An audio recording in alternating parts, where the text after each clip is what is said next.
Assalamualaikum warahmatullahi wabarakatuh. Bismillahirrahmanirrahim.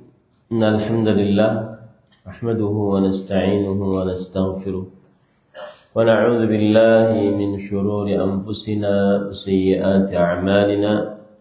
Man yahdihillahu fala mudilla lahu wa man yudlil fala hadiya lahu. وأشهد أن لا إله إلا الله وحده لا شريك له وأشهد أن محمدا عبده ورسوله يا أيها الذين آمنوا اتقوا الله حق تقاته ولا تموتن إلا وأنتم مسلمون يا أيها الناس اتقوا ربكم الذي خلقكم من نفس واحدة وخلق منها زوجها وبث منهما رجالا كثيرا ونساء واتقوا الله الذي تساءلون به والأرحام إن الله كان عليكم رقيبا يا أيها الذين آمنوا اتقوا الله وقولوا قولا سديدا يصلح لكم أعمالكم ويغفر لكم ذنوبكم ومن يطع الله ورسوله فقد فاز فوزا عظيما أما بعد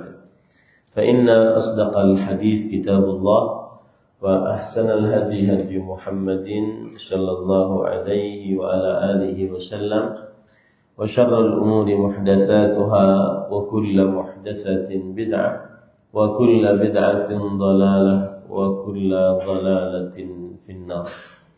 Alhamdulillah, kita bersyukur pada Allah Subhanahu wa taala pada hari ini, hari Ahad ba'da subuh 23 Jumadil Akhirah 1447 Hijriah bertepatan dengan 14 Desember 2025. Kita dimudahkan oleh Allah Subhanahu wa taala untuk kembali duduk bersama di Masjid Al-Ikhlas Dukuh Bima dalam sebuah kajian rutin membaca kitab Taisir Karimir Rahman fi Tafsir Kalamil Mannan atau kitab Tafsir As-Sa'di yang ditulis oleh Fadilatul Syekh Al-Allamah Abdul Rahman bin Nasir As-Sa'di rahimahullah. Salawat dan salam semoga selalu Allah berikan kepada Nabi kita Muhammad sallallahu alaihi wa ala alihi wasallam, pada keluarga beliau, para sahabat, serta orang-orang yang mengikuti beliau sampai hari kiamat kelak. Dengan nama-nama Allah yang husna dan sifat-sifatnya yang ulia, kita berdoa, Allahumma inna nas'aluka ilman nafi'an wa rizqan tayyiban wa amalan mutaqabbala. Allahumma amin. Pada pertemuan sebelumnya kita sudah sampai kepada surat An-Nazi'at ayat yang ke-33.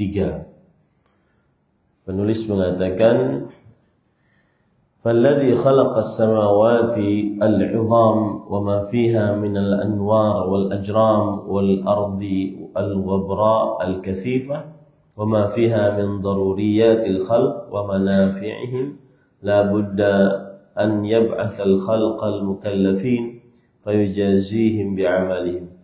Faman ahsana falahul husna wa man asaa fala yalumanna illa nafsah."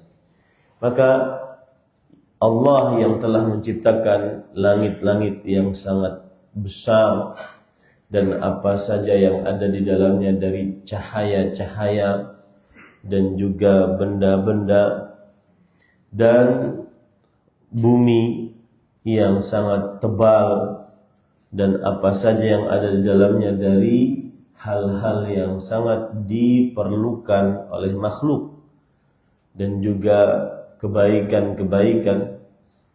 Semua ini harus Allah Subhanahu wa taala mengutus atau membangkitkan makhluk yang diberikan beban untuk beribadah, agar Allah Subhanahu wa taala menghisabnya, kemudian setelah itu memberikan ganjaran atas amalan-amalannya. Karena kalau langit ini diciptakan oleh Allah, bumi ini diciptakan oleh Allah Subhanahu wa taala, lalu tidak ada hisab setelahnya, berarti Allah Subhanahu wa taala menciptakan sesuatu yang sia-sia.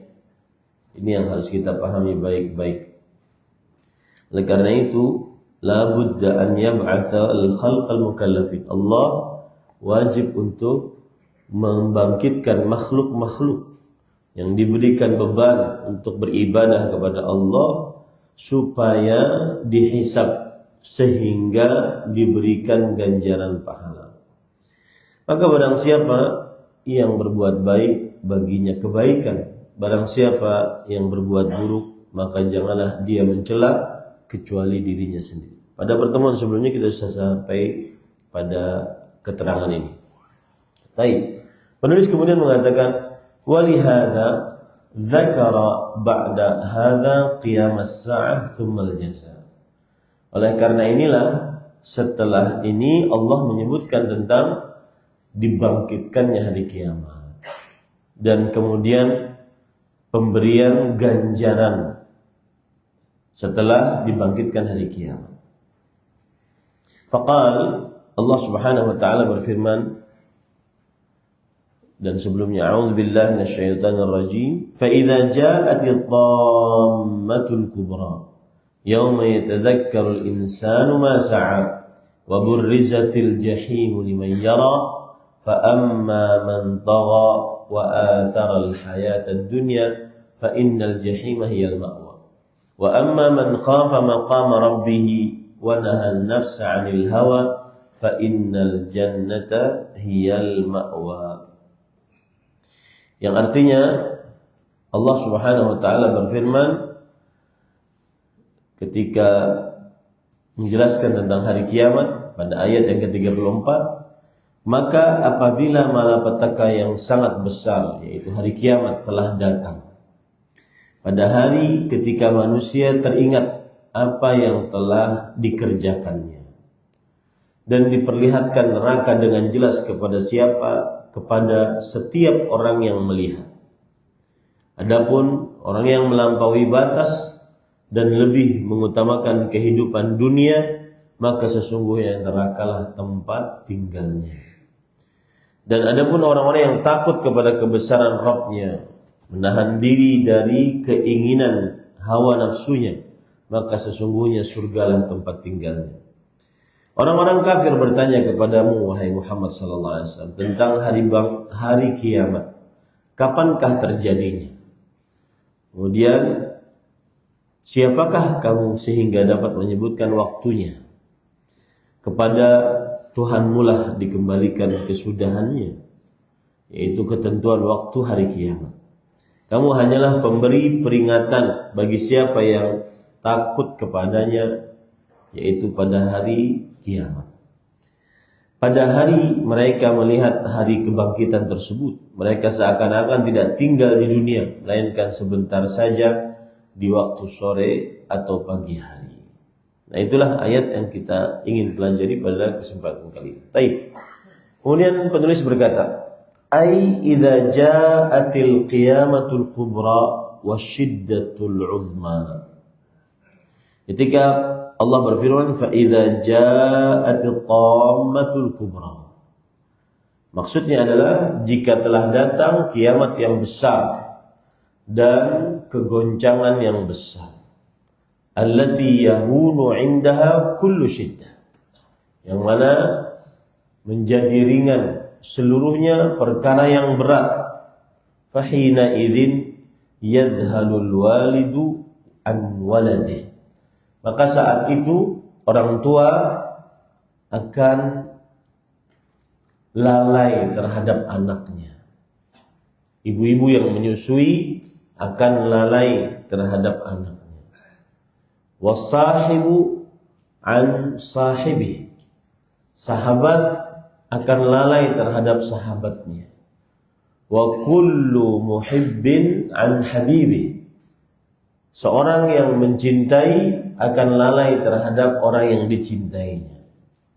Inilah yang disebut dengan at-tammatul kubra. Kalau kita perhatikan para ulama tafsir rahimahullah ta'ala mengatakan yang dimaksud dengan idza ja'atit tammatul kubra, jika telah datang tammatul kubra, yaitu yaumul qiyamah. Yang dimaksud dengan tammatul kubra adalah hari kiamat. Abdullah bin Abbas radhiyallahu anhu mengatakan summiyat bidzalika li'annaha tatummu ala kulli amrin ha'ilin mudhi'. Karena kenapa dinamakan hari kiamat sebagai at-tammatul kubra, malapetaka yang besar? Karena hari kiamat akan menghancurkan atas setiap perkara yang besar. Tidak ada yang lebih besar daripada hari kiamat saat itu. Semua yang dianggap besar oleh manusia akan hancur kebesarannya dengan dibangkitkannya hari kiamat. Makanya Allah berfirman, was-sa'atu adha wa amar. Surat Al-Qamar ayat 46. Dan hari kiamat adha, lebih dahsyat, wa amar, lebih menyakitkan. Ini pada ikhwah yang dirahmati oleh Allah Subhanahu wa ta'ala. Dan Imam Al-Qurtubi rahimahullah di dalam kitab tafsirnya mengatakan hari at-tammatul kubra ini, malapetaka yang besar, kiamat yang besar ini terjadi wahia an-nafkhah ats-tsaniyah allati yakunu ma'aha al-ba'ts. Dia terjadi ketika sudah terjadi tiupan sangkakala yang kedua, yang terjadi bersamanya kebangkitan manusia. Nah, ini dikatakan oleh Abdullah bin Abbas radhiyallahu anhuma. Jadi sekali lagi, kenapa Allah mengatakan hari kiamat sebagai at-tammatul kubra, malapetaka yang besar? Li'annaha tatimmu ala kulli man siwa, ala kulli syai'. Karena dia menghancurkan segala sesuatu. Fata'ummu ma siwaha li'idhami hauliha. Maka dia akan mengumumkan seluruh kehancuran kepada dan apa saja. Ini makanya disebut hari kiamat sebagai at-tammatul kubra. Baik. Kemudian penulis berkata, wa yatadzakkarul insanu ma sa'a. Yang artinya, dan manusia akan mengingat apa yang telah ia perbuat. Penulis berkata, fid dunya min khair wa syarr. Apa yang ia telah perbuat di dunia dari kebaikan dan keburukan. Fayatamanna ziyadata mithqali dzarratin fi hasanati. Maka dia berangan-angan bisa menambah kebaikan walau hanya seberat zarrah. Orang di hari kiamat kelak akan berangan-angan menambah kebaikan walau hanya seberat zarrah. Zarrah itu semut kecil. Kalau dalam kamus besar bahasa Arab terdahulu. Kalau sekarang zarrah adalah atom yang sangat kecil. Sekecil itu seseorang di hari kiamat nanti akan berangan-angan untuk menambah amal salehnya. Wa yaghummuhu wa yahzunu li ziyadati mithqali dzarratin fi sayyi'ati. Dan membuat dia resah, sedih karena tambahan keburukan walau seberat dzarrah. Subhanallah. Di sini saya ingin mengingatkan pada ikhwan yang dirahmati oleh Allah, bahkan nanti, garis bawah ini baik-baik, catat baik-baik. Bahkan nanti orang-orang yang beriman akan merasa menyesal, sedih. Mengapa tidak menambah amal ibadah saat masih hidup di dunia? Bukan hanya orang-orang yang bermaksiat, ahli lalai dari ketaatan, melanggar larangan, yang merasa resah, cemas, takut di hari kiamat karena dosa-dosanya. Tidak. Bahkan orang-orang yang beriman orang-orang yang beramal saleh pun merasa resah, cemas, takut dan menyesal atas mengapa saat di dunia dia tidak menambah amalnya. Mengapa saat di dunia dia tidak menambah amalnya? Makanya penulis tadi mengatakan fayatamanna ziyadata mithqali dzarrah fi hasanati. Dia berangan-angan untuk menambah di dalam kebaikan-kebaikannya walau seberat zarrah. Karena yang bisa menyelamatkannya pada saat itu hanya hasanat, hanya kebaikan-kebaikannya. Baik, wa ya'lamu idz jaka anna maddata ribhihi wa khusranihi ma sa'ahu fid dunya.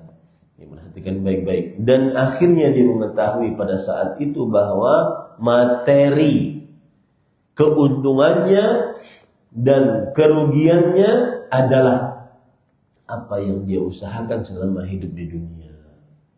Ini harus menjadi pelajaran yang sampai ke dalam qalbu kita, bahwasanya yang menjadi penentu seseorang beruntung atau rugi, malang atau beruntung adalah apa yang dia amalkan saat di dunia. Saat di dunia sangat erat kaitannya dengan apa yang dia amalkan nanti apa yang akan dia dapatkan nanti di akhir. Penulis berkata, wa yanqati'u kullu sababin wa waslatin kanat fid dunya siwal a'mal. Seluruh sebab, seluruh hubungan akan terputus di dunia, akan terputus kecuali amal saleh. Kita kadang bergantung kepada sebab, kita masih punya bergantung kepada keturunan, ya. Makanya Allah berfirman, wa taqatta'at bihimul asbab. Di hari kiamat nanti seluruh sebab-sebab akan terputus. Mau keturunan, mau pangkat, mau ilmu, mau derajat, apapun terputus kecuali amal saleh. Itu yang akan menyelamatkan. Wa burrizatil jahimu liman yara. Dan diperlihatkan neraka jahanam bagi siapa yang melihatnya. Ai ju'ilat fil barazi zahiratan likulli ahad. Maksudnya neraka jahanam sangat tampak untuk setiap orang. Waqad huyyi'at li ahliha. Dia sudah disediakan untuk penghuninya. Wasta'addat li akhdhihim muntadhiratan li amri rabbiha. Dan dia sudah sedia untuk menyiksa mereka, menunggu perintah dari Allah Subhanahu wa taala. Baik. Kemudian penulis berkata, fa amma man tagha, adapun orang yang melampaui batas. Fa amma man tagha, adapun orang yang melampaui batas, tughyan. Ay jawazal hadda bi an tajra'a 'ala al-ma'asi al-kibar wa lam yaqtasir 'ala ma haddahu. Melampaui batas maksudnya adalah melampaui batas dengan cara lancang untuk bermaksiat, terutama dosa-dosa besar. Dan dia tidak mencukupkan pada batasan-batasan yang dilarang oleh Allah Subhanahu wa taala. Wa athara al-hayat ad-dunya, dan dia lebih mengedepankan kehidupan dunia 'alal akhirah, atas kehidupan akhirat. Fasara sa'yuhu laha wa waqtuhu mustaghriqan fi hududhiha wa syahawatiha. Maka akhirnya usahanya untuk kehidupan akhirat, kehidupan dunia tersebut, dan waktunya senantiasa selalu dia gunakan seluruhnya untuk bekal-bekal dunia saja, syahwat-syahwat dunia saja, bagian-bagian dunia saja. Wa nasiyal akhirah wal amal laha, dan dia lupa kehidupan akhirat dan beramal untuk kehidupan akhirat. Ini bagaimana nasib orang seperti ini yang melampaui batas, kemudian lebih mengedepankan kehidupan dunia. Dunia yang ada dalam benaknya hanya perkara dunia. Bagaimana saya dapat dunia? Bagaimana saya dapat syahwat dunia? Lupa akan kehidupan akhir. Fa innal jahima hiyal ma'wa. Maka sesungguhnya neraka jahanam adalah tempat tinggalnya. Ailahu al-muqirru wal al-maqarru wal maskanu liman hadhihi. Tempat tinggalnya yang paling pantas bagi siapa yang demikian, yang melampaui batas dan juga mengedepankan kehidupan dunia adalah al-jahim, neraka jahanam. Di sini ada pelajaran para ikhwan. Pelajarannya adalah sebagian orang, ini saya dapatkan dari Fadil Syekh Abdul Razak dan Muhammad. Sebagian orang benar-benar terputus dari ilmu agama. Beliau berkata, mushkilatu katsir minan nas annahu yanqati'u 'anil ilmi syar'i. Sebagian orang terputus dari menimba ilmu agama. A'ta kulla syai'in waqtahu illa al-'ilm syar'i. Dia memberikan waktunya untuk segala hal.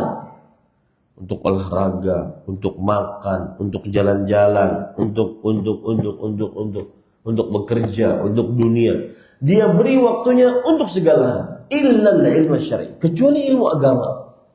Lam yu'ti min waqti. Dia tidak memberi waktunya untuk ilmu agama. La qira'atan li kutubi ahli ilm. Tidak baca buku-buku para ulama. Wala huduran li majalisi ahli ilm. Tidak hadir di majlis-majlis para ulama. Wala sama'an li taqrirat ahli ilm. Tidak juga mendengar pernyataan-pernyataan fatwa-fatwa para ulama. Ada sebagian orang seperti itu. Pagi-pagi habis subuh sudah harus olahraga. Semangat, tepat waktu. Tapi meluangkan waktu untuk ilmu agama tidak. Thumma yashku ba'da dhalika min diqi hayati. Lalu setelah itu dia mengeluh tentang sempitnya hidupnya, wa bu'dihi an ta'atillah, tentang sulitnya dia beribadah kepada Allah. Waqad awsada hadzal bab al-'azim. Padahal dia sendiri yang sudah menutup pintu tersebut. Dia sendiri yang sudah menutup pintu bahwa dia tidak memberi waktu untuk ilmu agama. Yang dengannya hatinya tenang, yang dengannya hatinya lapang, yang dengannya hidupnya penuh dengan afiat. Alladzi huwa bi amasil haja ilaihi. Yang mana sebenarnya dia sangat memerlukan ilmu agama tersebut. Nih, hati-hati perhatikan para ikhwan. Kenapa saya berbicara ini? Karena Syekh mengatakan fasara sa'yuhu laha wa waqtuhu mustaghriqan fi hududhiha wa syahawatiha. Maka akhirnya semua usahanya, semua waktunya hanya untuk perkara dunia saja. Wa nasiyal akhirah, dan lupa akan kehidupan akhirat. Wal amal laha, dan lupa untuk beramal untuk akhirat. Padahal dia di sini sementara. Di dunia ini sementara. Ini hati-hati pada ikhwah, jangan lupa tentang akhirat. Kita di dunia sementara, akhirat kekal abadi. Jangan sampai kita berikan waktu kita untuk perkara dunia. Sebelum subuh bahkan sudah keluar untuk perkara dunia. Sampai lewat subuh tidak peduli. Kemudian sampai maghrib untuk perkara dunia. Lewat maghrib, kadang maghribnya dijamak dengan Aisyahnya setiap hari. Itu nggak boleh. Untuk perkara dunia. Lupa akan kehidupan akhirat. Dan harus ada usaha. Allah berfirman dalam Al-Quran, "Wa man arada al-akhirah wa sa'a laha sa'yaha." Barang siapa yang menginginkan nikmat akhirat dan dia berusaha, harus ada usaha untuk akhirat. Jangan sampai lupa usaha untuk akhirat, karena dunia sementara dan akhirat kekal abadi. Fa innal jahima hiyal ma'wa. Orang yang seperti ini yang memberikan waktunya untuk dunia dan lupa akan akhirat dan beramal untuk akhirat, maka neraka jahanam tempatnya yang paling pantas. Baik. Ayat selanjutnya. Wa amma man khafa maqama rabbih. Adapun seorang yang takut akan kedudukan Rabbnya. Ay khafal qiyama alaih wa mujazatihi bil adl. Yaitu takut akan ditegakkan atasnya hisab.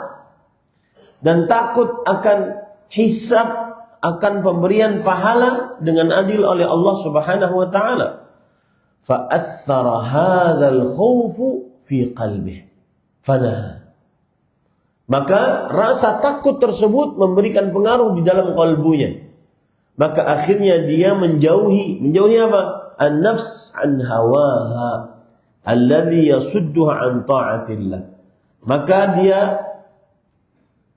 menjauhi hawa nafsunya, maka dirinya menjauhi tentang hawa nafsu yang menghalanginya untuk taat kepada Allah Subhanahu wa taala. Wa sara hawahu tab'an lima jaa bihi Rasul sallallahu alaihi wasallam. Dan akhirnya hawa nafsunya mengikuti apa yang dibawa oleh Rasulullah sallallahu alaihi wasallam. Wa jahadal hawa wasyahwa as-saddaini 'anil khair. Dan dia melawan hawa nafsu, syahwat yang menahan dari berlaku kebaikan. Maksud daripada perkataan penulis ini pada ikhwan yang dirahmati oleh Allah, rasa takut kepada Allah, rasa takut tentang keagungan Allah, rasa takut akan siksa Allah lah yang membuat seseorang akhirnya menahan diri dari terperosok ke dalam maksiat. Menahan hawa nafsu dari terperosok ke dalam maksiat kepada Allah Subhanahu wa taala. Menahan syahwat dari terperosok ke dalam maksiat yang menghalangi seseorang untuk berbuat kebaikan. Saya juga kemarin mendengar ceramah Syekh Abdul Razak. Beliau mengatakan begini. Kata beliau, "Hadhihi nasihah lil mufarritin, lil 'asin. Wa arju Allah an tanfa' hadhihi an-nasihah wa ta'un." Ini nasihat bagi orang-orang yang lalai, malas, orang yang bermaksiat. Dan saya berharap nasihat ini, kata beliau, bermanfaat dan disebarkan. Nah, sebagai muridnya kita menyebarkan. Kata beliau, bagi orang-orang yang malas, lalai, orang-orang yang sedang asik dengan maksiatnya, maka jika ingin bertaubat, mintalah banyak-banyak petunjuk kepada Allah. Sering-sering berdoa minta petunjuk kepada Allah. Seperti doa Rasul sallallahu alaihi wasallam, Allahumma hdini wasaddidni. Ya Allah, berikan aku petunjuk dan bimbing selalu aku dalam kebenaran. Allahumma hdini wasaddidni. Kemudian juga kalau kita sedang sholat, benar-benar ditancapkan di dalam hati ketika kita berdoa, membaca surah Al-Fatihah, ihdinas siratal mustaqim. Tunjuki kami jalan yang lurus, ya Allah. Sering-sering berdoa dengan doa Rasul sallallahu alaihi wasallam, minta petunjuk. Allahumma inni as'alukal huda wat tuqa wal afaf wal ghina. Berdoa minta petunjuk kepada Allah Subhanahu. Karena kata beliau, ini yang beliau sebutkan tadi. Karena kata beliau kita ini lemah. Di sekitar kita ada bisikan syaitan. Di dalam diri kita ada nafsu al-ammara bisu. Inna nafsa al-ammaratun bisu. Sesungguhnya hawa nafsu memerintahkan kepada keburukan. Di samping kanan kiri depan belakang kita ada teman-teman buruk. Kemudian di sekitar lingkungan kita, bahkan bersama kita selalu ada alat-alat yang membuat kita bermaksiat selalu. Ini para ikhwah, ini yang beliau sebutkan tadi. Fadilat Syekh Abdul Rahman bin Nasir As-Sa'di sebutkan. Apa yang bisa menahan tersebut? Yaitu seseorang berdoa kepada Allah. Kemudian yang kedua kata beliau, seseorang bermujahadah, seperti yang beliau sebutkan tadi di sini. Wajahadal hawa wasyahwa as-saddaini 'anil khair. Dia bermujahadah, berusaha melawan hawa nafsu dan syahwat. Harus ada usaha. Ya, tidak bisa cuma doa saja, enggak. Tapi harus ada usaha. Sebesar usaha untuk taat, sebesar itu pula petunjuk yang datang dari Allah, kemudahan untuk bisa taat. Allah berfirman dalam surah Al-Ankabut, "Walladzina jahadu fina lanahdiyannahum subulana." Orang-orang yang berjuang, bermujahadah melawan hawa nafsunya untuk di jalan kami benar-benar akan berikan petunjuk kepada jalan kami. Sebesar usahamu untuk taat kepada Allah, sebesar itu pula petunjuk kemudahan datang dari Allah Subhanahu wa taala dalam mengerjakan ketaatan tersebut. Ini persis bagaimana yang sudah disebutkan oleh penulis tadi. Yang takut kepada Allah, takut kedudukan Allah, takut hisab dari Allah, takut pemberian ganjaran dari Allah, maka takut di dalam kalbu ini yang menahan hawa nafsunya untuk tidak taat kepada Allah Subhanahu wa taala. Akhirnya dia selalu taat, menahan hawa nafsunya untuk senantiasa akhirnya mengikuti apa yang dibawa oleh Rasulullah sallallahu alaihi wasallam. Jadi tumbuhkan rasa takut, tumbuhkan pengagungan terhadap Allah Subhanahu wa taala. Itu yang menahan kita untuk mengikuti hawa nafsu, menahan kita untuk mengikuti syahwat. Kemudian sebagai faedah juga, Imam Ibnu Qayyim rahimahullah pernah menyebutkan bahwasanya manusia diganggu dengan dua gangguan, syubhat dan syahwat. Syahwat, saya berbicara syahwat karena di sini disebutkan kata syahwat. Syahwat sebabnya adalah taqdimul hawa ala al-aqli wasyara'. Syahwat itu sebabnya karena lebih mengedepankan hawa nafsu dibandingkan akal, sehat, dan dalil syariat. Orang berzina mengedepankan, memuaskan syahwatnya. Kenapa? Karena dia lebih mengedepankan hawa nafsunya. Padahal berzina itu hanya 5 menit, 10 menit, tetapi urusannya setelah itu sangat banyak. Daripada akal sehatnya dan daripada dalil syariatnya. Nah, ini adalah syahwat. Godaan syahwat sebabnya adalah seseorang lebih mengedepankan hawa nafsunya daripada akal sehatnya dan dalil syariatnya. Lalu obatnya apa? Imam Al-Qayyim mengatakan obatnya adalah yaitu ta'zimullah, mengagungkan Allah Subhanahu wa taala. Melawan syahwat, melawan hawa nafsu, obatnya adalah mengagungkan Allah Subhanahu wa taala. Saya bacakan ya. Perkataan Imam Ibnu Qayyim Al-Jauziyah rahimahullahu taala.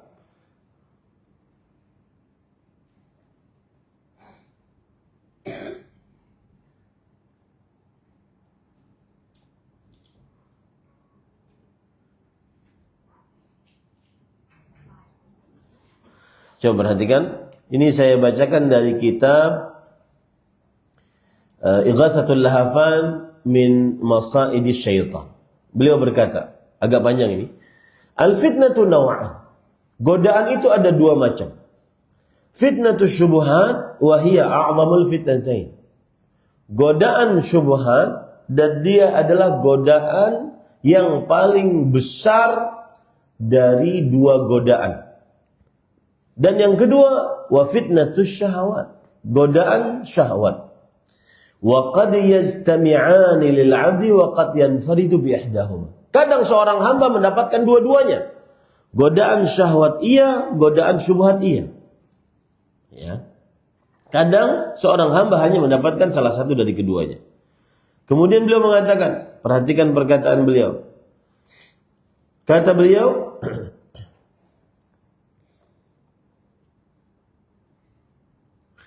wa aslu kulli fitnah innama huwa min taqdimir ra'i 'ala syara' wal hawa 'ala al-'aql. Fal awwal aslu fitnatish syubhah wa tsani aslu fitnatish syahwah. Asal muasal setiap godaan adalah mengedepankan akal daripada dalil syariat. Dan mengedepankan hawa nafsu daripada akal. Maka asal godaan syubhat mengedepankan akal daripada dalil dari syariat. Sedangkan asal muasal godaan syahwat mengedepankan hawa nafsu daripada akal. Hati-hati para ikhwah. Orang minum khamar, orang pinjol untuk judol. Orang pinjol untuk judol. Kenapa? Karena lebih mengedepankan hawa nafsu daripada akal sehat dan dalil syariat.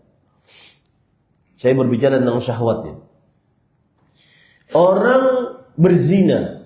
Kenapa? Karena lebih mengedepankan hawa nafsu daripada akal sehat dan dalil syariat. Orang korupsi. Kenapa? Karena lebih mengedepankan hawa nafsu daripada akal sehat dan dalil syariat.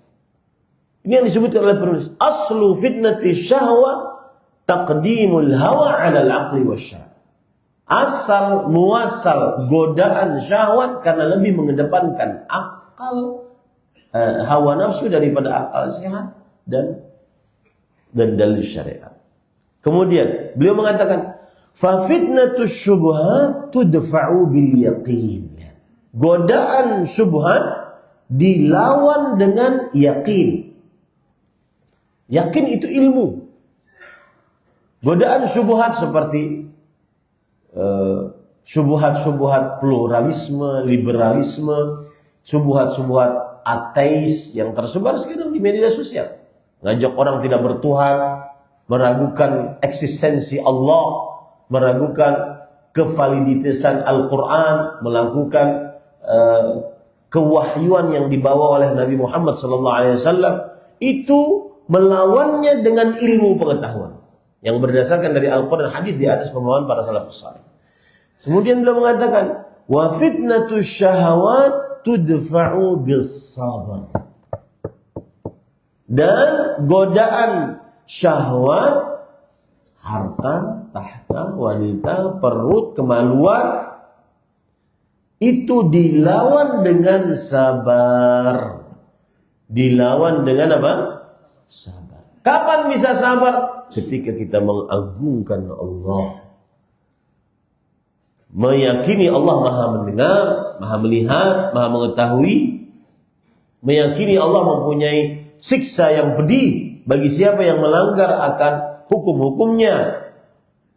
Godaan syahwat dilawan dengan sikap sabar. Makanya Allah Subhanahu wa taala menjadikan dua hal ini, keyakinan ilmu agama dan sabar, sebab seseorang beruntung dunia akhirat. Allah berfirman dalam surah As-Sajdah, wa ja'alna minhum a'immah yahduna bi amrina lamma sabaru wa kanu bi ayatina yuqinun. Yang artinya, dan kami jadikan dari mereka pemimpin-pemimpin dalam agama, tinggi kedudukannya dalam agama. Kenapa? Yahduna bi amrina, mengerjakan perintah-perintah kami. Ketika mereka sabar dan mereka terhadap ayat-ayat kami yakin, penuh dengan keilmuan. Ini pada ikhwan. Kembali kita ke permasalahan tadi, bahwasanya seseorang apabila takut kepada Allah, maka takutnya itu yang akan menahan dirinya dari syahwat. Takut kepada Allah yang akan membuat dirinya bermujahadah, harus kuat, berusaha untuk taat, berusaha untuk taat. Contohnya misalkan para ikhwan, saya sering hari-hari ini mencontohkan, karena ini sering sudah disampaikan oleh para ulama. Di antaranya Syekh Shalih Al-Syekh hafizahullah. Beliau mengatakan, at-tawasul istima'i sina'atul khauf. Media sosial membuat seseorang cemas dan sedih, khauf dan hazan. Cemas, takut, khawatir dan sedih. Cemas, takut, khawatir akan kehidupan yang akan datang. Bagaimana nanti? Sedih karena sesuatu yang dia tidak dapatkan dari perkara dunia. Dan Imam Al-Qayyim rahimahullah mengatakan dua hal ini, sedih cemas, khawatir, cemas, takut, khawatir dan sedih. Ini adalah narun dunyawi. Ini adalah nerakanya dunia. Uqubatun ajilah. Ini adalah siksa yang disegerakan oleh Allah. Semewah apapun rumah seseorang, semegah apapun mobil seseorang, sebanyak apapun harta seseorang, ketika dia tidak lapang dadanya, resah, sedih, khawatir, cemas, maka semua yang dia miliki dari fasilitas tidak ada apa-apa. Tidur nggak bisa, nafas sesak. Maka para ikhwan yang dirahmati Allah Subhanahu wa taala, yang berkaitan dengan ini harus dijauhi. Ini salah satu usaha. Apalagi yang cuma konsumentor dengan media sosial, jauhi. Cuma scroll. Jauhi para ikhwan. Ini sudah dinyatakan oleh para ulama-ulama sekarang. Jauhi, tinggalkan berhari-hari, hapus mungkin. Kecuali mungkin yang dia dengan media sosialnya ingin jualan, ingin ada usaha di dalamnya, tapi hanya sekedar scroll, jauhi. Karena pembuat rasa takut,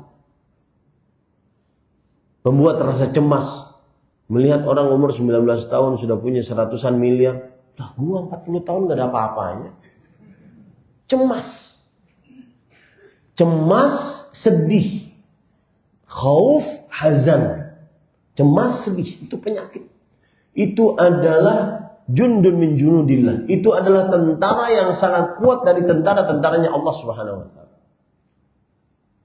Nah, kita lanjutkan. Kemudian penulis mengatakan, fa innal jannah al-mustamilah ala kulli khair wa surur wa na'im hiyal ma'wa liman hada wasfuhu. Maka bagi siapa yang mempunyai sifat seperti ini, surgalah tempatnya. Amma man khafa maqama rabbi wa nahan nafsa anha. Berarti dua. Takut kepada Allah dan menahan hawa nafsu. Dan dua ini saling berkaitan, mutalaziman. Yang ingin menahan hawa nafsu, dia harus takut kepada Allah. Kalau boleh saya ucapkan 3 mata rantai. Takut kepada Allah menghasilkan penahanan terhadap hawa nafsu. Penahanan terhadap hawa nafsu menghasilkan surganya Allah Subhanahu wa taala. Baik. Kemudian penulis berkata, yas'alunaka 'anis sa'ati ayyana mursaha fima anta min dzikraha ila rabbika muntahaha innama anta munziru man yakhshaha ka'annahum yawma yarawnaha lam yalbathu illa 'ashiyatan aw duhaha. Penulis berkata, mereka orang-orang kafir bertanya kepada engkau wahai Muhammad sallallahu alaihi wasallam tentang hari kiamat. Kapankah terjadinya? Kemudian Allah berfirman, siapakah kamu wahai Muhammad sallallahu alaihi wasallam sehingga bisa menyebutkan kapan waktu hari kiamat? Kemudian Allah berfirman lagi, sesungguhnya hal tersebut, kapan dibangkitkan hari kiamat, hanya kepada Rabb-Mu lah dikembalikannya, ilmu pengetahuannya. Engkau wahai Muhammad SAW hanyalah pemberi peringatan bagi siapa yang takut kepadanya. Ini ada santri-santri. Saya nasihatkan wahai para santri sekalian, karena saya di bidang pendidikan, seseorang boleh sekolah sampai S1, S2, S3. Yang paling utama adalah liyundhiru qaumahum idza raja'u ilaihi. Yang paling utama adalah agar menjadi pemberi inzar, peringatan, menjadi pendakwah apabila sudah pulang ke daerahnya masing-masing. Itu yang paling utama wahai para santri. Bukan hanya engkau sekedar mendapatkan S1, S2, S3 belajar agama, tapi yang paling utama adalah liyundhiru qaumahum idza raja'u ilaihi la'allahum yahdharun. Agar memberikan peringatan kepada kaumnya agar mereka dapat peringatan. Itu paling utama. Tidak manfaat kalau orang sampai S3, profesor, kemudian dia tidak inzar kaum, tidak memberi peringatan kepada kaumnya. Enggak manfaat. Makanya di sini ada kata-kata munziru man yakhsha. Innama anta munziru man yakhsha. Sesungguhnya engkau hanyalah wahai Muhammad SAW memberi peringatan. Dan salah satu keistimewaan orang berdakwah kepada Allah setelah dia berilmu kemudian beramal lalu dia mendakwahkan adalah dia mencontoh para nabi. Lianna dakwah wadhifatul anbiya. Karena dakwah itu adalah tugasnya para nabi. Dan yang berdakwah berarti mencontoh Nabi Muhammad, nabi-nabi alaihi wassalatu wassalam dalam berdakwah. Maka jangan lupa harus menjadi liyunzir qaumah. Harus menjadi pemberi peringatan bagi kaumnya. Itu niatkan di dalam diri saat menimba ilmu agama. Itu salah satu jenis cabang keikhlasan dalam menimba ilmu agama. Yaitu agar bisa berdakwah. Setelah berilmu, beramal, kemudian mendakwahkan. Liyunzir qaumah. Tidak manfaat gelarmu kalau seandainya engkau tidak berdakwah. Ini juga nasihat untuk para orang tua agar anak-anaknya kalau sudah semenjak dini belajar ilmu agama jangan dijauhkan dari ilmu agama dengan meneruskan ke kuliah-kuliah umum. Jangan bangga untuk menjadi seorang yang kuliah di kuliah umum. Banggalah ketika anak sudah menjadi pendakwah, pewaris para nabi, mengikuti para nabi alaihi wassalatu wassalam dalam tugasnya itu menjadi pendakwah. Ka'annahum yawma yarawnaha lam yalbathu illa 'ashiyatan aw duhaha. Pada hari mereka melihat hari kebangkitan tersebut, mereka seakan-akan tidak tinggal di dunia melainkan sebentar saja di waktu pagi atau sore hari. Penulis berkata, Fadilatul Syekh Abdurrahman bin Nasir As-Sa'di rahimahullah berkata, "Ay yas'aluka al-muta'annituna al-mukadzibuna bil ba'ts." Orang-orang yang terlalu berlebihan di dalam agama, bahkan mereka mendustakan hari kebangkitan. Mereka bertanya kepada engkau wahai Muhammad SAW tentang hari kiamat. Anisa, tentang hari kiamat. Mata wuqu'aha, kapan terjadinya hari kiamat tersebut? Wa ayyana mursaha, kapan dibangkitkannya manusia? Jadi pertanyaan itu bukan untuk ingin tahu jawaban sebenarnya, tapi menghinakan Rasulullah SAW. Fa'ajabahumullahu biqauli fima anta min dzikraha.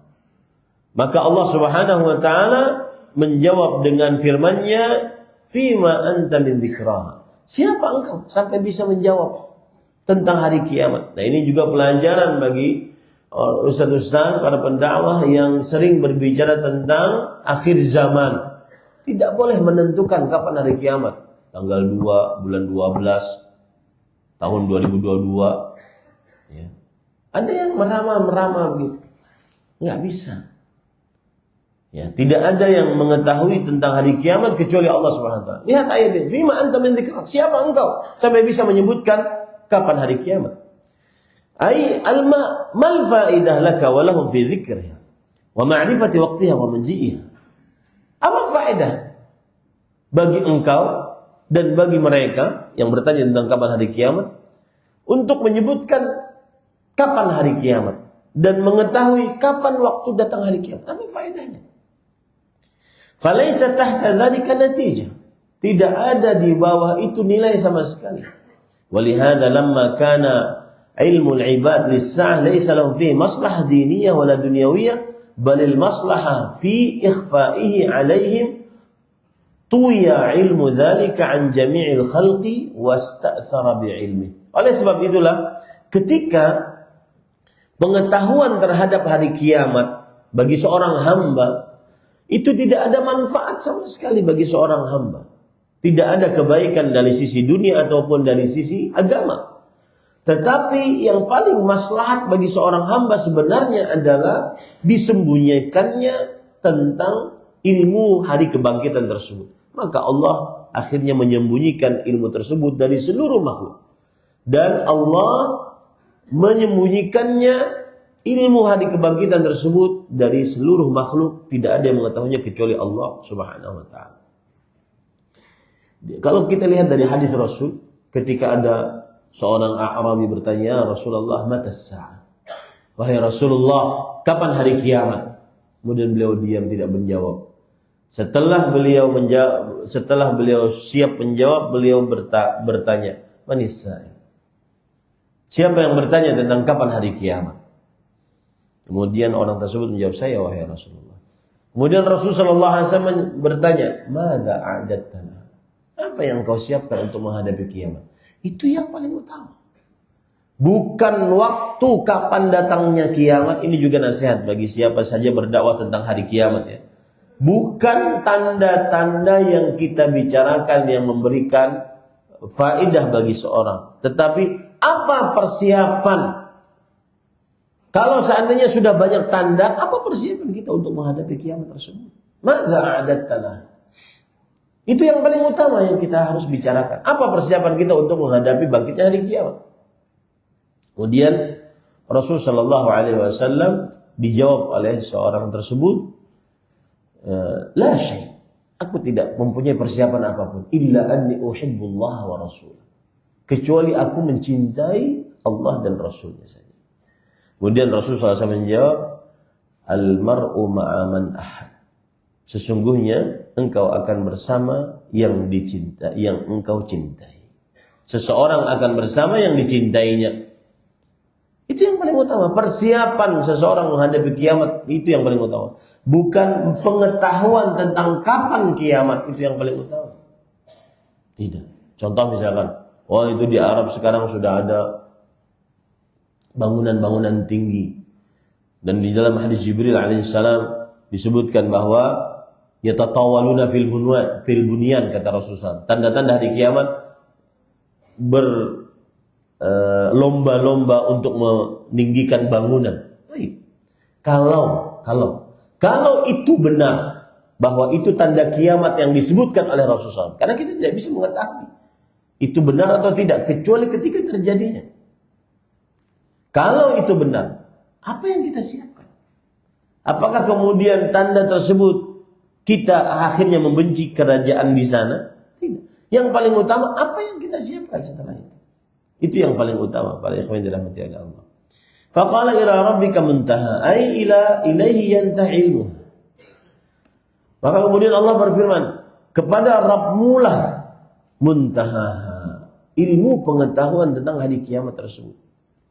Kama qala fil ayatil ukhra, yas'alunaka 'anis sa'ati ayyana mursaha, qul innama 'ilmuha 'inda rabbi la yujalliha liwaqtiha illa hu. Mereka bertanya kepada engkau wahai Muhammad sallallahu alaihi wasallam dalam ayat yang lainnya tentang hari kiamat. Kapan dibangkitkannya? Katakanlah wahai Muhammad sallallahu alaihi wasallam, sesungguhnya ilmu pengetahuannya di sisi Allah. Allah tidak menjelaskan tentang waktunya. Tidak ada yang mengetahui dengan jelas tentang waktunya kecuali Allah Subhanahu wa taala. Maka bagi siapa saja yang meramal tentang hari kiamat, yang pertama saya nasihatkan, tidak penting Anda meramal tentang hari kiamat. Yang penting adalah apa persiapan kaum muslimin untuk menghadapi hari kiamat. Yang kedua, kita katakan kepada orang tersebut, Allah Subhanahu wa taala berfirman, "Qul innama 'ilmuha 'inda rabbi." Katakanlah wahai Muhammad, ilmu tentang kebangkitan hari kiamat hanya di sisi Allah Subhanahu wa taala. La yujalliha illa. Tidak ada yang bisa menerangkannya kecuali Allah Subhanahu wa taala.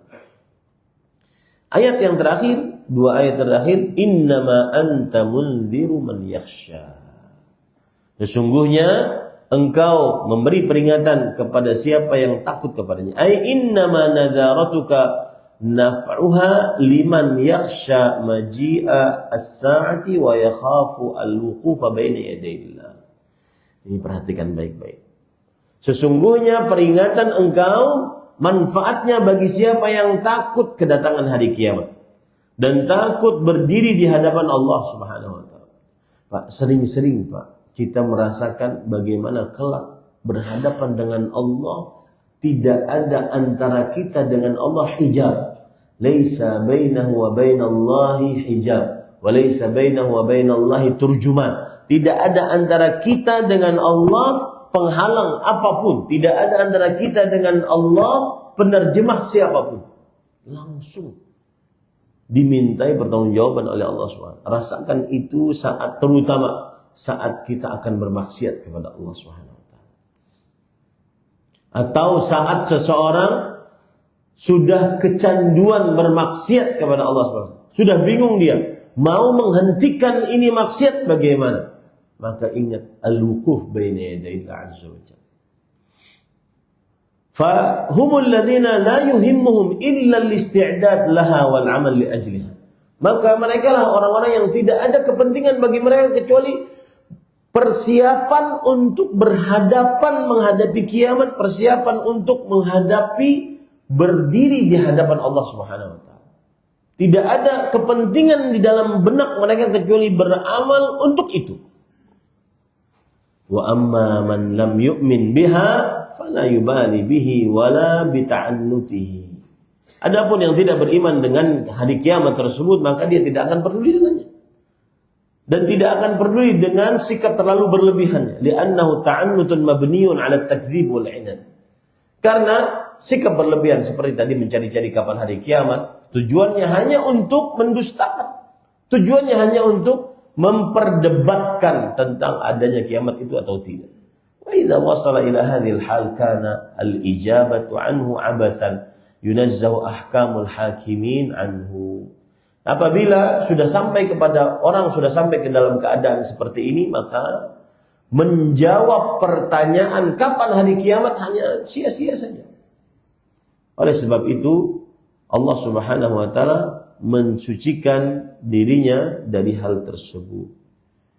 Ini tamat walhamdulillahirabbil alamin, selesai dari pembicaraan surat An-Nazi'at pada ayat ke-34 sampai terakhir 46.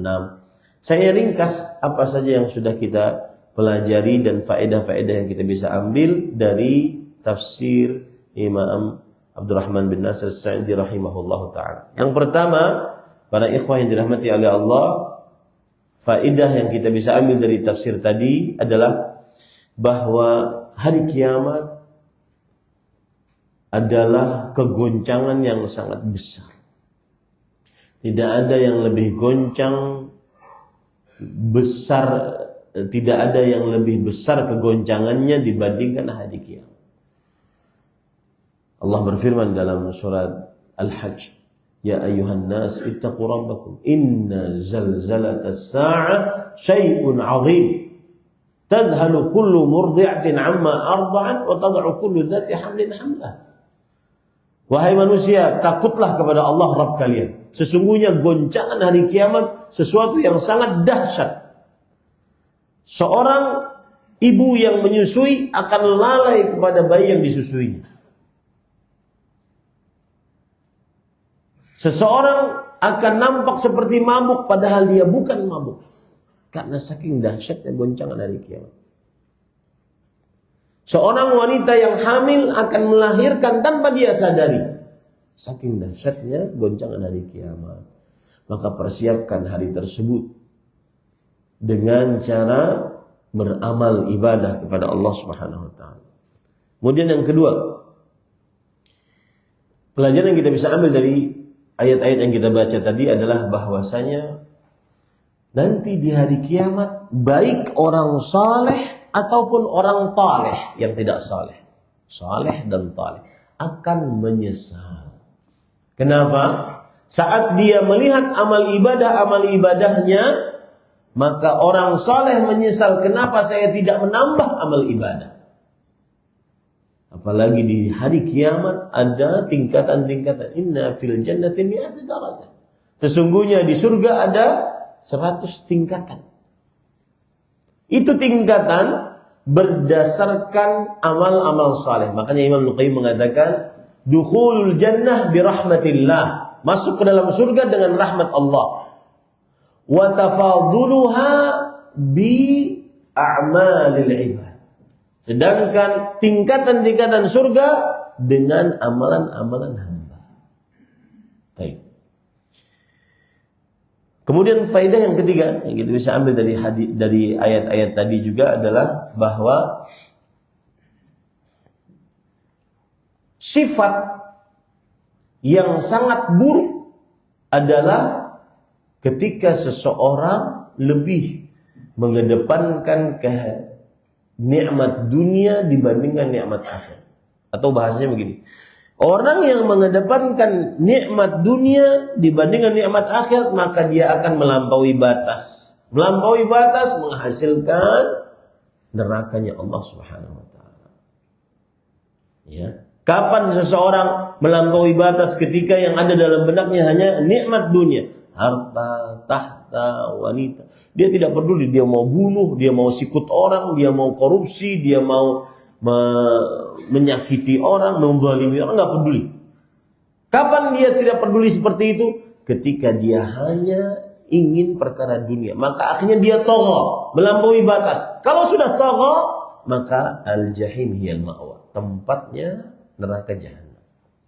Sebaliknya, faedah selanjutnya, 3 mata rantai yang tidak akan terputus. Rasa takut kepada Allah menghasilkan ketaatan, menjauhi maksiat, menahan hawa nafsu, dan menghasilkan ini, menjauhi hawa nafsu, mengerjakan ketaatan, menghasilkan surganya Allah Subhanahu wa taala. Rasa takut menghasilkan ketaatan, ketaatan menghasilkan surganya Allah Subhanahu wa taala. Kemudian faedah selanjutnya, tidak penting seseorang mengetahui hari kiamat kapan datangnya. Yang penting adalah persiapannya. Yang penting adalah persiapannya untuk menghadapi hari kiamat tersebut.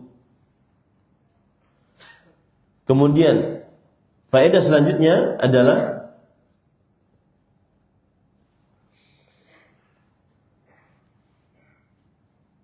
hari kiamat tidak ada yang mengetahui waktu tepatnya kapan kecuali Allah. Maka siapa saja yang memberikan tanda-tanda yang begitu rinci, maka bisa dipastikan dia berdusta atas nama Allah Subhanahu wa taala. Pernah kejadian di negeri ini beberapa kali orang meramal tentang kiamat dan tidak terbukti. Tanda-tanda hari kiamat kapan terjadinya hanya Allah yang mengetahuinya. Siapa saja yang memberitahukan tanda-tanda secara rinci, maka itu berarti bisa dipastikan dia berdusta atas nama Allah Subhanahu wa taala. Kemudian, pelajaran selanjutnya, tidak perlu dijawab orang yang bertanya agama untuk mendebat. Sebagaimana tadi, orang yang terlalu berlebihan di dalam bertanya tentang hari kiamat, sebenarnya dia tidak ingin tahu, tetapi hanya ingin menjebloskan Rasulullah di dalam kesulitan. Maka tidak perlu dijawab yang seperti ini. Nah, itu yang bisa disampaikan. InsyaAllah kita lanjut pada tafsir surat Abasa, InsyaAllah pada pertemuan yang akan datang. Wa sallallahu nabiyana Muhammad walhamdulillahi rabbil alamin. Ada yang bertanya? Silakan.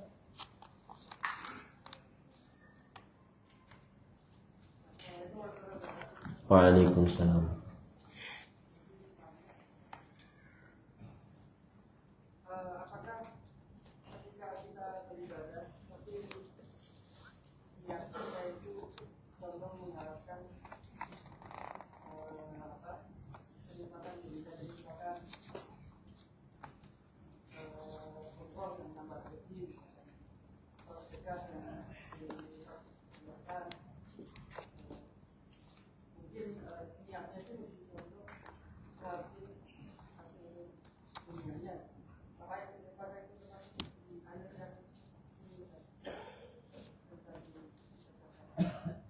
Baik. Bismillah, alhamdulillah, wassalatu wassalamu ala rasulillah wa ala alihi wa ashabihi wa man wala, amma ba'd. Pembagian beramal dan menginginkan dari amalnya keinginan dunia. Ya. Maka yang pertama, yang paling buruk adalah beramal hanya ingin dunia. Tidak ada sama sekali niat ibadah di dalamnya. Hanya ingin dunia. Tidak ada sama sekali niat ibadah di dalamnya. Maka ini masuk ke dalam ayat Al-Quran yang berbunyi, Man kana yuridul hayata dunya wa zinataha nuwaffi ilaihim a'malahum fiha wa fiha la yubkhasun. Ulaika alladzina laysa lahum fil akhirati illa an-nar wa habita ma sana'u fiha wa batilu ma kanu ya'malun. Itu Allah Subhanahu wa taala sebutkan dalam ayat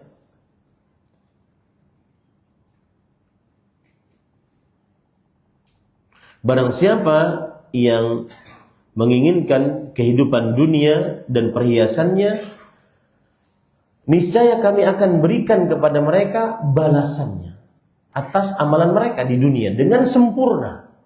Allah kasih. Yang beramal ibadah ingin dunia, Allah kasih. Dan mereka di dunia tidak akan dirugikan.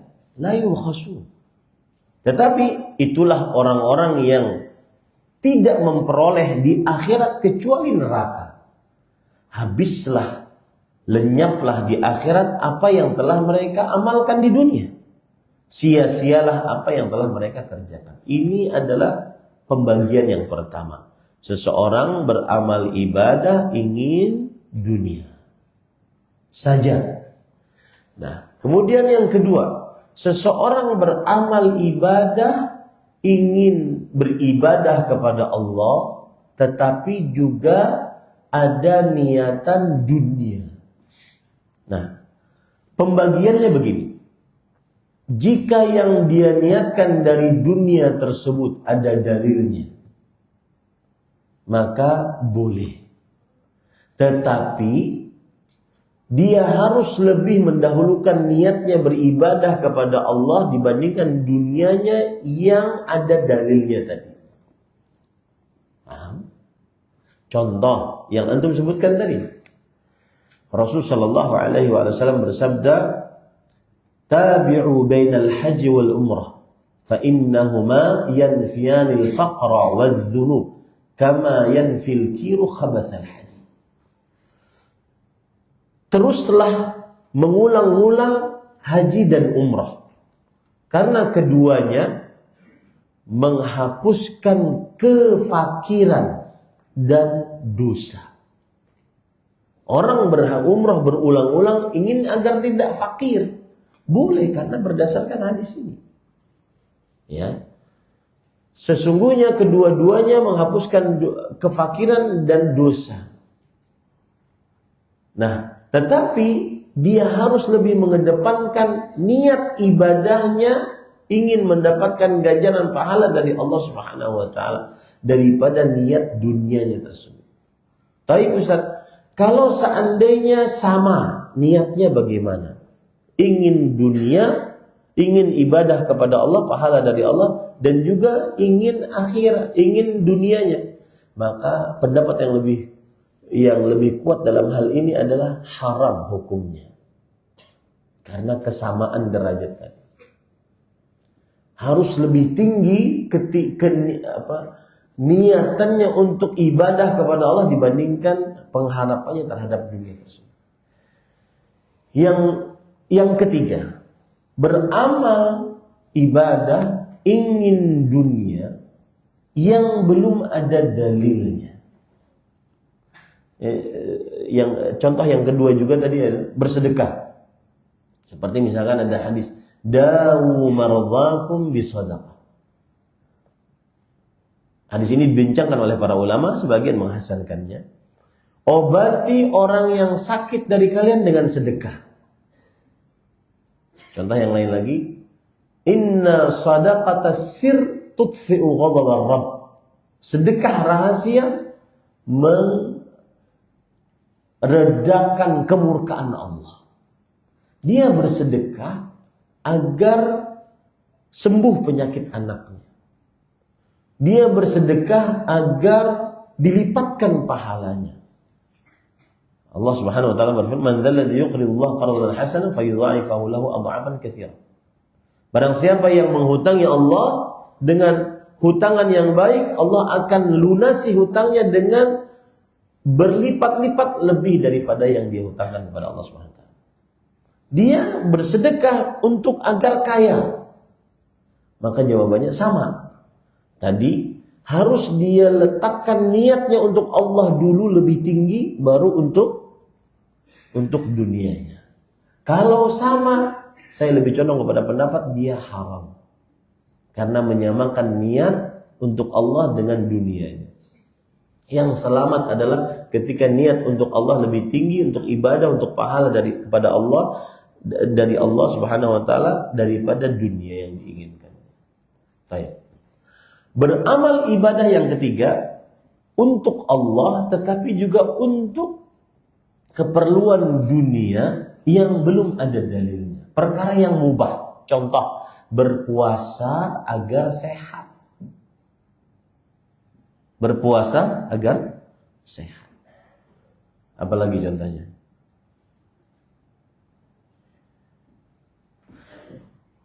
Berhaji. Bukan berhaji. Ya, berpuasa agar sehat, itu yang ada dalam benak saya. Berpuasa agar sehat. Atau pergi ke masjid. Sekarang kan lagi rame lari. Manusia itu memang begitu. Nanti rame lari, dia lari. Rame naik sepeda, dia beli sepeda. Sepedanya mahal-mahal, setengah miliaran beli. Habis itu berdebu begitu saja karena udah nggak rame lagi. Manusia ikut-ikutan. Baik. Orang lari ke masjid. Untuk apa? Untuk biar sehat. Dia jauh larinya agar pergi ke masjid sini. Padahal rumahnya di samping masjid, dia lari dulu. Apa itu? Boleh enggak? Karena jalan ke masjid kan dapat pahala. La yaqtuha khutwah, tidaklah dia berlangkah satu langkah kecuali akan diangkat derajatnya dan dihapus dosanya. Nah, dia berlari untuk ibadah kepada Allah ke masjid, tetapi dia juga ingin dapat manfaat duniawi. Maka ada khilaf di antara para ulama dalam hal ini. Wallahu alam, pendapat yang lebih kuat adalah dia selama niatannya untuk ibadah lebih tinggi, maka perkara tersebut mubah. Dia hanya ikutan saja. Mubah diperbolehkan. Wallahu alam. Bisa dimaklumi? Nah, barakallahu. Kalau ikut tapernas itu riba atau tidak? Soalnya ketika uang dikembalikan ada bunganya. Walaupun niat awalnya saya cuma menabung saja, tidak mengharapkan bunganya. Misalkan itu riba, sebaiknya uangnya dikemanakan? Yang jelas setiap tabungan yang ada menghasilkan keuntungannya, kalau niatan kita untuk menabung saja, maka ambil yang ditabung saja. Wallahu a'lam. Adakah batasan-batasan seorang suami terhadap istrinya, seorang istri terhadap suaminya, seorang anak terhadap orang tuanya, orang tua terhadap anaknya saat memeriksa atau menggunakan HP, memeriksa dompet atau barang atau benda privasi lainnya, mengingat adanya pertengkaran atau emosi, perselisihan bahkan pembunuhan terjadi gara-gara hal tersebut? Bismillah, walhamdulillah. Di dalam hadis Rasul sallallahu alaihi wasallam ketika haji wada, beliau mengatakan inna dima'akum wa amwalakum wa a'radakum haramun 'alaikum ka hurmati yaumikum hadza fi syahrikum hadza wa fi baladikum hadza. Sesungguhnya darah kalian, harta kalian, kehormatan kalian suci sebagaimana sucinya hari kalian ini, yaitu hari Idul Adha, di tempat kalian ini, yaitu kota Mekah, di bulan kalian itu, yaitu bulan suci Dzulhijjah. Berdasarkan keumuman hadis ini, maka asal hukumnya kepemilikan seseorang tidak boleh ada yang memegangnya, melihatnya kecuali dirinya sendiri. Dan seorang muslim tidak boleh dia mengganggu privasi orang lain. Begitu juga Rasulullah SAW bersabda, "Umirtu an uqatila nas hatta yashhadu an la ilaha illallah wa anni rasulullah. Fa idza qaluha asamu minni dima'ahum wa amwalahum illa bihaqqil Islam." Aku diperintahkan untuk memerangi manusia sampai mereka mengucapkan 2 kalimat syahadat. Kalau sudah mengucapkan 2 kalimat syahadat, maka terjaga dariku darah mereka, harta mereka, kehormatan mereka. Yang jadi ukuran di sini adalah kehormatannya. Nah, seorang muslim tidak mengganggu privasi orang lain.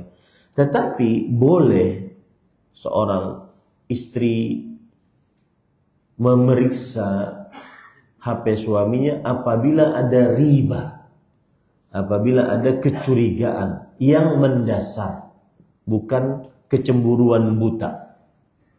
Karena ada sebagian istri cemburu buta. Tidak bisa suaminya pergi sedikit, baru 5 menit, baru naik motor. Kemana? Baru di sini. Ya. Begitu juga orang tua terhadap anak, anak terhadap orang tua. Kalau ada kecurigaan diperbolehkan. Wallahu a'lam. Apa saja tanda-tanda kiamat yang sudah terjadi di dunia ini? Imam Nawawi rahimahullah mengatakan di antaranya api yang terlihat di kota Madinah yang bisa menerangi negeri Syam, api pada tahun 645 Hijriah.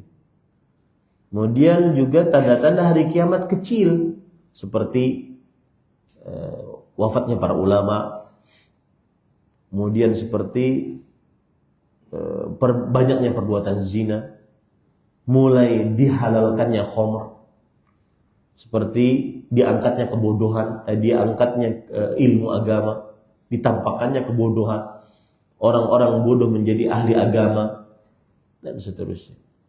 Dan salah satu tanda hari kiamat yang sangat luar biasa adalah diutusnya Nabi Muhammad SAW dan wafatnya Nabi Muhammad SAW. Ini tanda hari kiamat. Wallahu a'lam.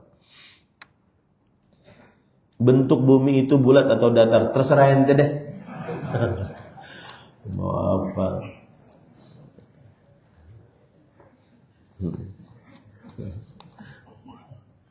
Lo kenapa kalau bumi datar, kalau kamu bulat ngapain? Nanti mau jalan-jalan. Kadang-kadang kita mengangkat sebuah permasalahan, kemudian membangun di atasnya loyalitas, kemudian disloyalitas. Heran saya. Permasalahan yang tidak harus dibangun di atasnya loyalitas atau disloyalitas. Kenapa? Kemudian seumur hidupnya membicarakan itu aja, seakan-akan paling ilmiah kalau sudah bicara itu. Demikian. Wallahu a'lam. Sallallahu nabiyana Muhammad walhamdulillahirabbil alamin. Ada lagi? Silakan. Yang tengah dulu. Assalamualaikum.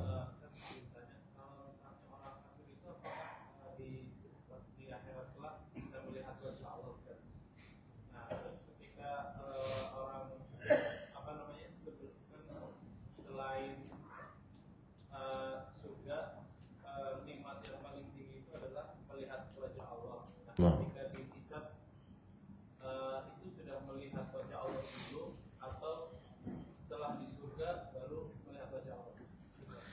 Baik. Jawaban ringkasnya, orang kafir tidak melihat wajah Allah dengan penglihatan ridha dan rahmat dari Allah Subhanahu wa taala. Akan tetapi mereka melihat wajah Allah dalam keadaan